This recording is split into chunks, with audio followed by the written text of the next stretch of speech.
Tonight on The Real Hustle, we dress up as security guards and steal £5,000. It's so much trouble. We ruin a woman's life by taking her handbag.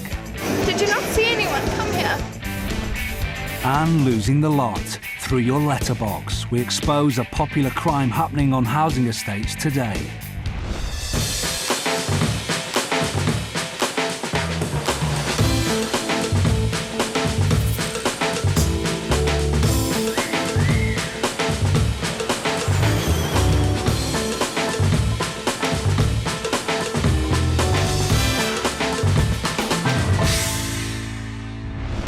We're going to uncover the secrets behind the most popular scams being carried out by con artists in Britain today.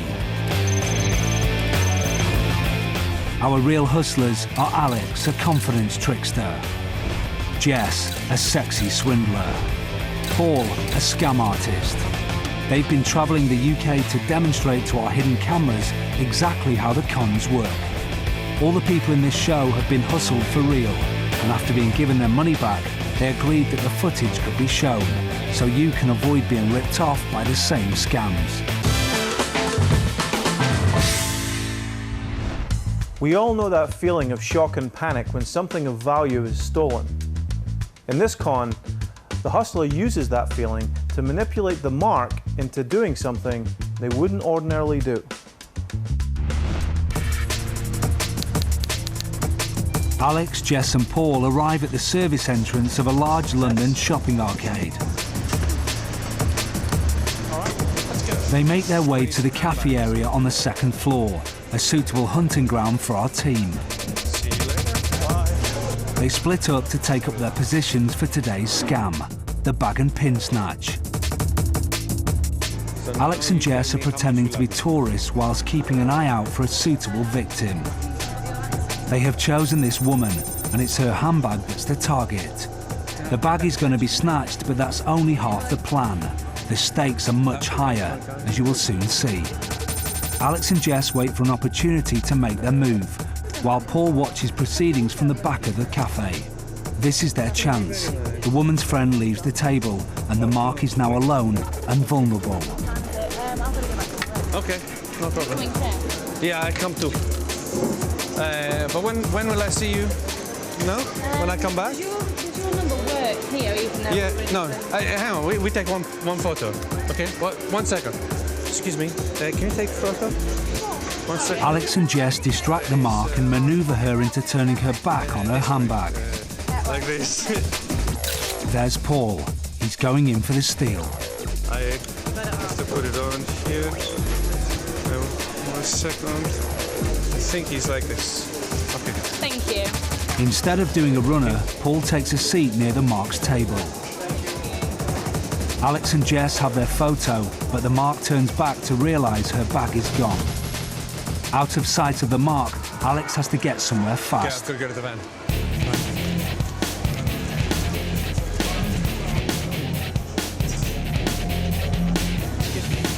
Sorry. The mark is distressed. You okay? Someone stole my handbag. Did you see anyone there? Paul talks to her, but she doesn't suspect that her handbag is less than 2 meters away in Paul's briefcase. This is the big hit. The team are going to try and fool the mark into giving them her card pin, as well as her personal details.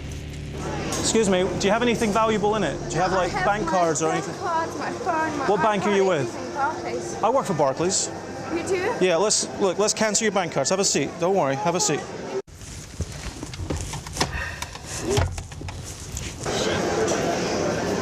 Did you not see anyone come here? No, there was somebody walking through, but hold on. See someone here? Hold on. Alex wants to sound like he's in a call centre and not in the cab of a van, so he plays in a sound effects CD of office noise. All right, look, that's the bank call centre there. Speak to them. Cancel your cards, okay? Hello? My bag has just been stolen and I have all everything in my bag. I'm very sorry to hear about that, but I can certainly assist you with this call. Yeah, please. Do you know your account number and sort code? I think it's With the help of the sound effects, Alex has convinced the Mark that he is a bank call centre operator, and she dutifully gives him her bank details. OK. Now I need your full name and your postcode, please. It's Michelle and it's... She still has no idea it was Paul who took her handbag, and is hiding it in his case on the next table. OK. Now, I've got the card details here. It doesn't look like anyone's tried to use it, so it's a good job you called us straight away. Now, the last thing I need from you in order to cancel your card is your 4-digit PIN number. Now, I can't take this off you myself because we're not allowed to take PIN numbers, so I'm going to have to put you through to the automated service. OK?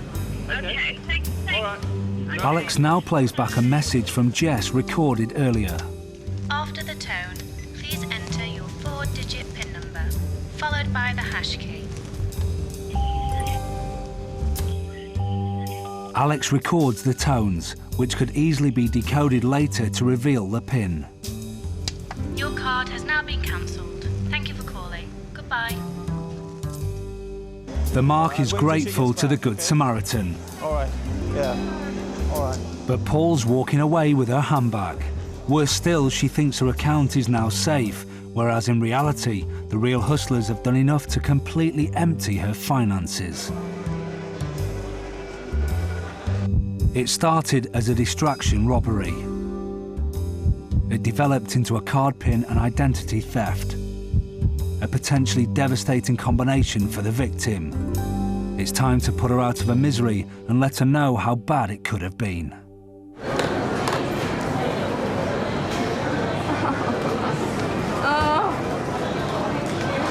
Thank you, I stole your bag.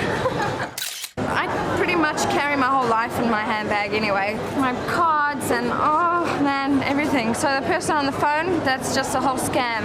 Everything's a scam. Then they're just gonna get all my details then, aren't they? And just, then they can do whatever they want. Oh, well, thank goodness it's only you this time. Oh, no. Sorry, I'm still all shaky.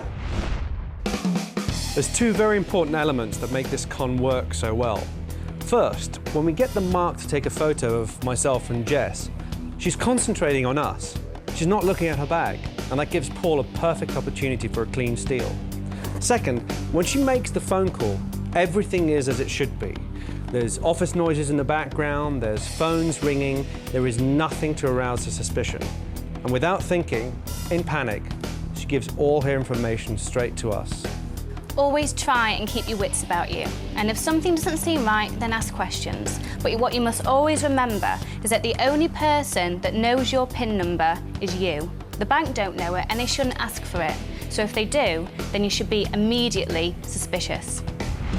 We meet people who've lost their handbags every day.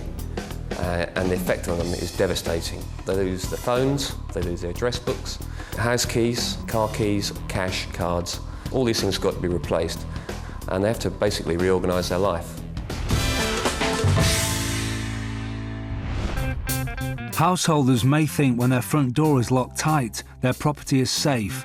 But right now, especially on modern housing estates, the letterbox is an easy way into the home for a thief. So watch out for anyone walking around with a long stick.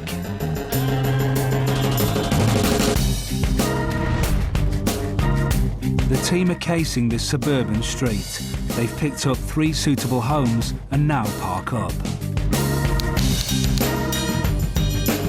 The team need the cover of darkness and a certain amount of manual dexterity to succeed. Sorry, what were you It's saying? way past bedtime, but our hustlers are ready to play. Mr. Wilson. Yeah, you were just saying something about something. They tool up with their weapons of choice and we switch to night cameras. Oh, yeah. But what have they got on the end of those very long sticks? This stick has a magnet on the end and is designed for picking up large bunches of keys, like house keys. This stick has a hook on the end and is designed to pick up smaller keys, like a car key. This stick is actually designed to pick up litter, but it's also ideal for picking up handbags. You can also open up the handbags, go in, take out anything you want. Paul has spotted a house he likes the look of. Only the light in the hallway is on, and he's hoping the owners are in bed. Paul checks out the view from the letterbox, and in he goes. A miniature camera captures the stick's-eye view of the heist. There's a bag on the floor in reach of his claw. He pulls at the bag to get a better look inside, and is rewarded with finding a purse to snatch.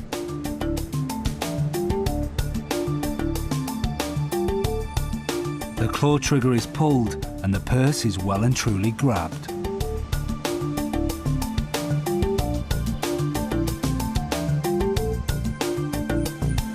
A bit of manipulation, and out it pops. Meanwhile, Jess has spied a jacket hanging up at the bottom of the stairs. Nothing unusual in that, except Jess's magnetic long stick can reach it easily. The pocket is dipped, and Jess has caught a bunch of house keys. The owners are asleep upstairs, so Jess must be as quiet as she can as she retrieves her haul.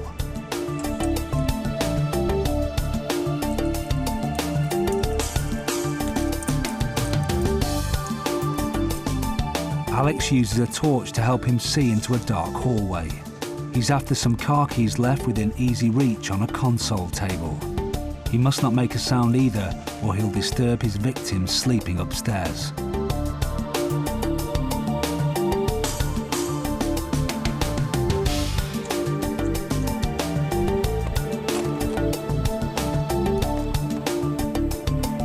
The hook proves an ideal choice for snagging the keyring.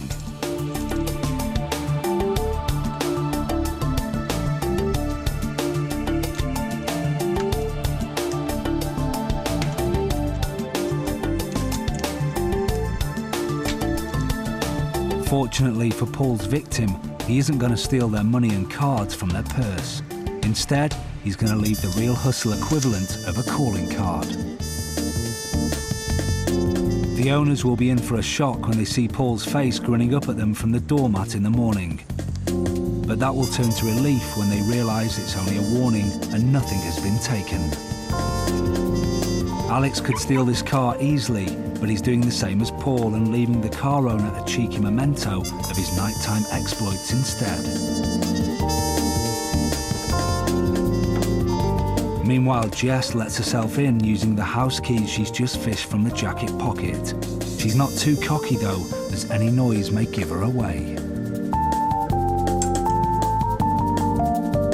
Alex strikes a pose. His calling card is going to cause more shock than any parking ticket, but it will make sure the owners get to keep their car safe in the future.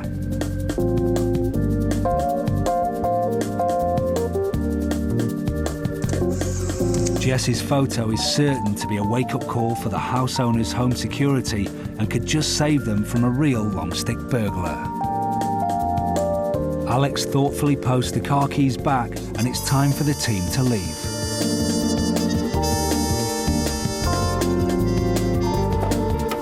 With the photographic mementos left behind, the team can only wonder what the householders' reactions will be tomorrow morning.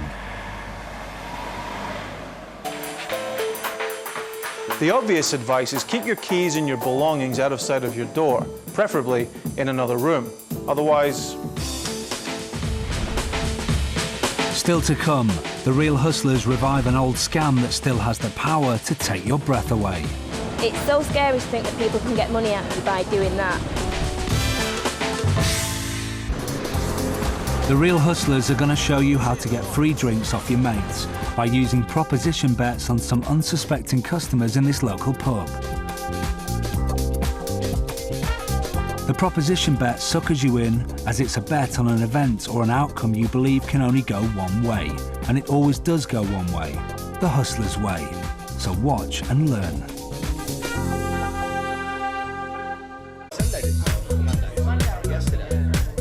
It's Paul's turn to get in the round, and that means picking targets for a proposition bet that Paul thinks he is sure of winning. This one is straightforward geometry, no sleight of hand or other trickery involved. This bet is for beer. Here's the bet. What's the longest? The height from here to here, or the rim of the glass from here to here? So what's the longest? The circumference or the height? It seems a bit close to call, but the three friends warily plump for the height being a greater distance than the circumference. You go for the height? Yeah. Paul ratchets up the bet. For 2 beers, it's the combined height of the beer glass and an ashtray versus the distance around the rim. Now all the way. Now the height of it. The height has to be better. That's 2 drinks. So if I can prove that that's greater than that, I have to prove it. They're sticking with the height as it seems a surer bet. Go on then. All right. Paul won't let it rest there and seems to have got caught up in the game as he raises the stakes yet again to 3 beers and 3 shots, with the height now made up of the beer glass, Paul's mobile phone, an ashtray and a box of matches. So 3 beers and 3 shots. If I can prove to you that that is bigger than that. Paul seems to have lost the plot and stacks up another ashtray, making the combined height that of 2 ashtrays, a mobile phone, a box of matches and a beer glass. Paul's prize, if the 3 friends are wrong about the height being the longer dimension, will be 3 beers, 3 shots and 3 bags of crisps. Has to be bigger. Has to be bigger. 3 beers, 3 shots, 3 bags of crisps. For the 3 friends, it's a surefire bet that the height is greater than the circumference. So, it's time for Paul to prove otherwise with the end of a paper napkin. And remember, there's no trickery here. And mark exactly, make sure I don't cheat or anything. Mark, I'll get it nice and tight, mark exactly the point where it means. This is all above board. This bet is based on geometry, and even Paul can make a mistake in his calculations. No way. Now that is... Oh my God. So, it wasn't the height that was the longest, it was the distance around the rim of the glass. 3 beers, 3 shots, 3 bags of crisps. Vindaloo, yes. Paul calls in his winnings. For the mathematically minded, a standard beer glass is 15 centimetres tall, and the distance around the rim is a whopping 27.5 centimetres. All you have to do to win this bet is to remember to keep your pile stacked to less than twice the height of the beer glass.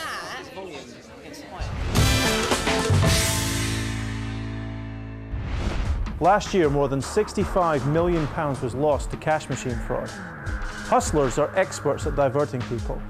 And at the cash machine, your card is exposed for a split second. But that's all it takes. Alex is in position and Jess is in character on a pair of crutches as our Real Hustle duo demonstrate a classic cash machine crime, a cash card switch. Watch closely to see how this con takes its victims completely by surprise. This is the mark. She's queuing up to use the cash point, but with Alex and Jess around, you know something's about to spoil her day.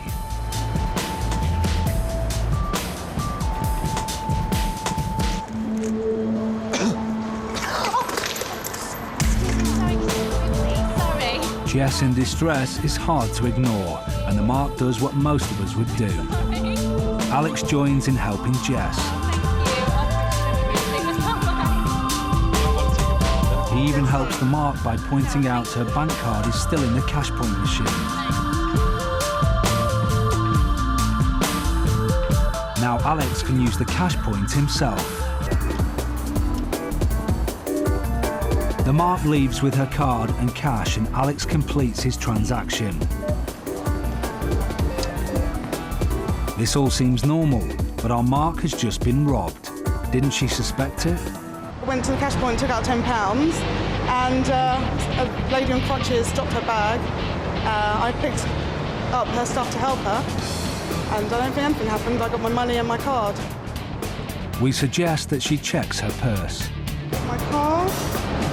Oh, that's not my card. And I think it's a £10 note. That's a real £10 note, that's not my card. It's Mr. Smith. Someone's just taken my card without me knowing, basically. It's worse than that. Let's go back and see why. The mark removes her card in plain view. All too easy for Alex to leaf through his wallet and select a lookalike. If you missed it, here it is again.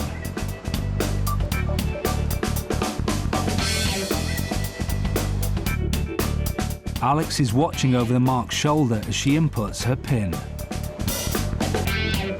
This is shoulder surfing. Now it's all down to timing. Alex waits for the right moment to give Jess the cue to cause a distraction. As the mark turns to help Jess, the card pops out of the machine and Alex swaps it.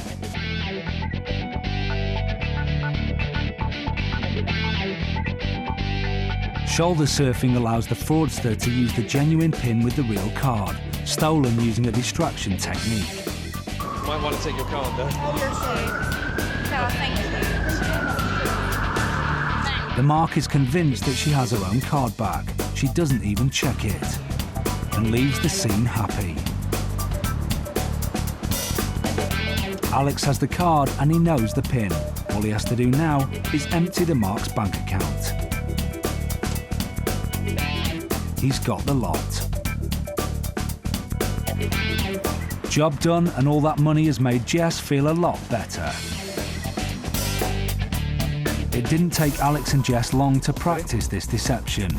So, how can you protect yourself from this all too common crime?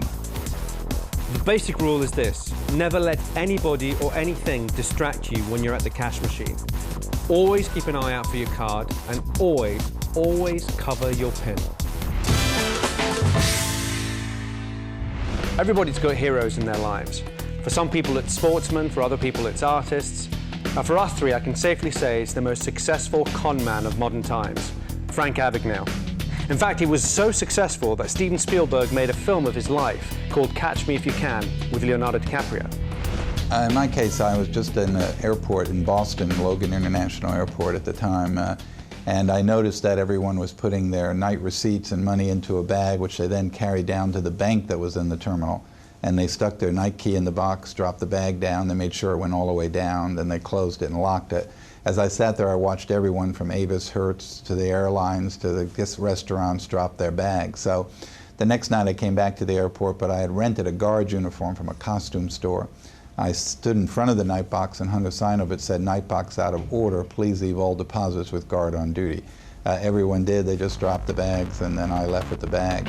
Actually, Steven Spielberg did film that in an airport with Leonardo, and people came up to Leonardo handing him the money, even though there were cameras all over the place that was obviously being filmed. People still walked up and wanted to hand him the money bag. They had to explain they were shooting a movie. So I'm sure that it would work today just as it worked 40 years ago. Alex, Paul and Jess decide to put Frank's theory to the test and see if they can pull off his classic scam.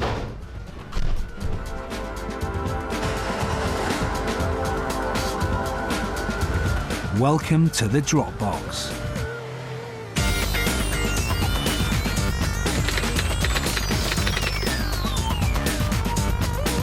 The Real Hustle team have travelled to Manchester to put Frank's methods to the test. Paul and Alex park up in a city centre back street. They disguise their van as a security vehicle.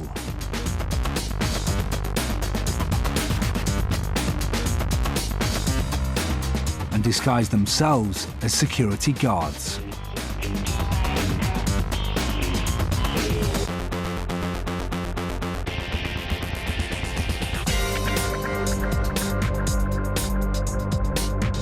With the preparation done, they set off for their hit location.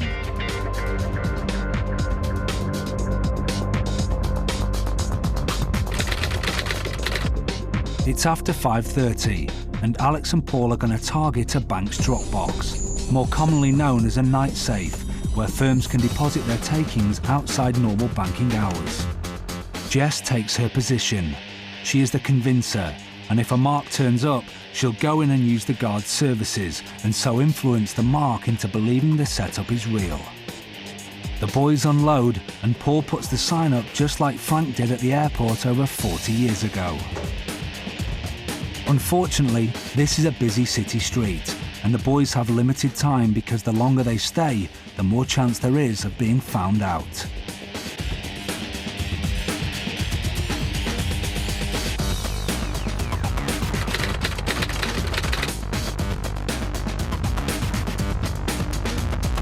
the minutes tick by.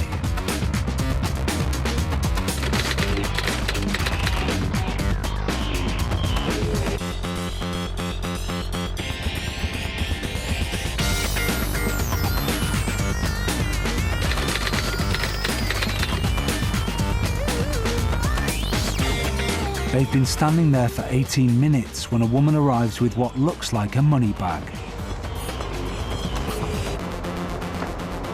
Looking for the drop box? Oh, it's right here.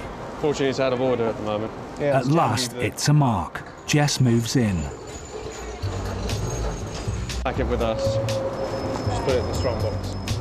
Yeah? Hi there. Hi again. Yeah. Have you got any? Jess is happy to leave her money with the security guards, and the mark senses nothing wrong and happily hands over her company's takings, £5,000. Thank you very much. There's your pen back. There you go. See you tomorrow. Well, hopefully not. Hopefully not. Bye. Job done, Jess gets clear. The mark signs a worthless form and leaves.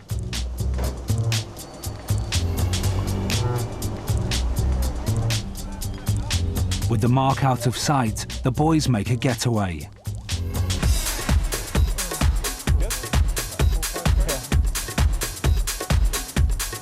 Frank was right. His scam still works, and the uniforms, a sign and a convincer help take in the mark. Before we let her know her money's safe, we tell her that she's been conned. Are you having a laugh? But then the enormity of what's happened sinks in. Ah! You're getting so much trouble.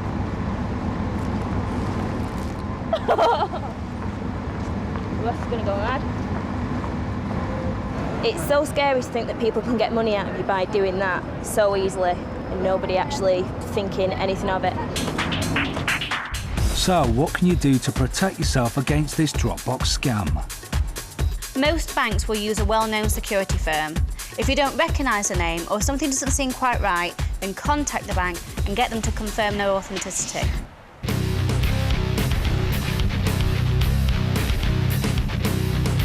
Be aware of what's going on around you, and remember, if something seems too good to be true, then it probably is.